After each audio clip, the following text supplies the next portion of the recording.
saya daripada RITV, kru-kru kami menerima aduan bahawa hari ini penduduk di Taman Seri Berembang yang telah duduk di kawasan ini selama 22 tahun kerosakan struktur bangunan, di mana struktur bangunan tersebut tidak pernah diambil perhatian dengan keadaannya yang hampir runtuh. Ini mereka berdemonstrasi untuk menuntut hak kepada pihak KPKT dan juga pihak mana-mana yang berwajib untuk kita ambil perhatian. Kita lihat bagaimana mereka demonstrasi. MB Selangor beri perhatian pada masalah kami. YB Zuraida, bantu kami, tolong kami. Makcik, agak-agak makcik rasa selamat ke dengan bangunan ini? Bangunan ni tak selamat. Bila hari hujan ke apa, dia akan berbunyi.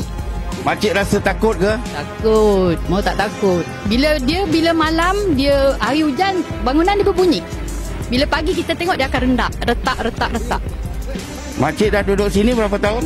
Saya berasal daripada sini, dah duduk 40 tahun lebih. Saya tinggal di flat ni, dulu saya duduk kuartus, saya tinggal flat ni lebih kurang dalam 16 tahun. Nama saya Parvati. Akak gembira ke duduk sini? Tak gembira. Akak rasa selamat? Tak selamat. Saya sebenarnya cukup terkejut pada pagi ini bila mana saya sampai ke flat ini. Saya melihat keadaan struktur bangunan ini adalah tidak selamat untuk diduduki. Saya dipahamkan oleh Datuk Nasar bahawasanya sebelum PRU ke-14 beliau ada membuat permohonan untuk membaik pulih flat Seri Berembang ini, dan pada waktu ketika itu telah mendapat persetujuan. Tetapi walau bagaimanapun setelah PRU ke-14 bila mana kerajaan Barisan Nasional tumbang di bawah kerajaan Pakatan Harapan yang lepas selama 22 bulan, mereka gagal untuk mengurus bangunan flat Seri Berembang ini seperti mana yang diharapkan. Jadi saya sangat berharap di bawah pemerintahan kerajaan baru ini, Perikatan Nasional, saya harap yang berhormat Menteri YB Zuraida dapatlah segera mengambil perhatian berkenaan dengan permasalahan flat Seri Berembang ini. Dan saya juga berharap dan memohon kepada Yang Amat Berhormat Datuk Seri Menteri Besar Selangor agar dia sendiri turun ke flat Seri Berembang ini untuk melihat keadaan flat ini yang dilihat begitu uzur dan usang dan tidak selamat lagi untuk diduduki. Saya kira ini satu masalah rakyat yang cukup besar, bukan masalah politik, tetapi ini lebih kepada masalah rakyat yang serius yang perlu ditangani oleh kerajaan di pusat dan juga negeri. Kenapa nak tunggu tengok fail? Kalau kita nak menyelesaikan masalah rakyat, bukan bergantung pada paper saja. Datanglah sini. Kenapa tak nak datang? Kalau tak ada fail, bukalah fail baru. Apa ada masalah? Jadi alasan-alasan yang cukup miskin tersebut membuatkan rakyat rasa cukup gelisah dan hari ini menunjukkan kemarahan mereka. Selepas 22 bulan, tidak apa ada tindakan, keadaan bertambah teruk. Saya kerap juga kemari. Kalau saya datang kemari, saya rasa gerun. Seperti saya nyatakan tadi, penduduk kat sini macam mana?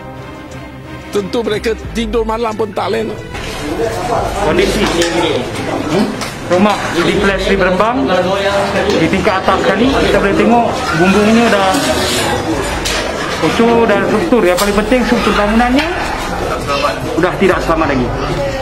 Berlaku keretakan di mana-mana, khususnya di bahagian bim dan juga di bahagian tiang kolom. Setiap kali hujan lebat, ribut, memang kita orang memang tak senang tidur lah. Memikirkan tentang keadaan yang sini lah. Nombor satu, memang kita fikirkan yang sini dulu. Kalau pernah sekali dulu, kita ada ribut, tiba-tiba ribut. Hujan tak ada, apa tak ada, tiba-tiba ribut dan terbangkan kita punya bumbung. Besi yang sudah keluar, saya rasa kalau saya tolak ini pun boleh roboh. Tetapi saya tak nak tolak dan tengok keadaan sini. Ini dah boleh jadi seperti Highland Towers. Kalau kita tengok asal ini sebenarnya lurus, tetapi tekanan daripada atas membakar bengkok. Jadi kalau dibiarkan, ini di hadapan, mungkin di belakang dan di bawah, strukturnya sudah tidak kukuh, bila masa boleh tumbang. Maka tragedi akan berlaku. Itu sebab mereka memohon supaya pihak kerajaan, pihak KPKT mengambil tindakan segera sama ada bangunan ini kategori selamat atau tidak selamat.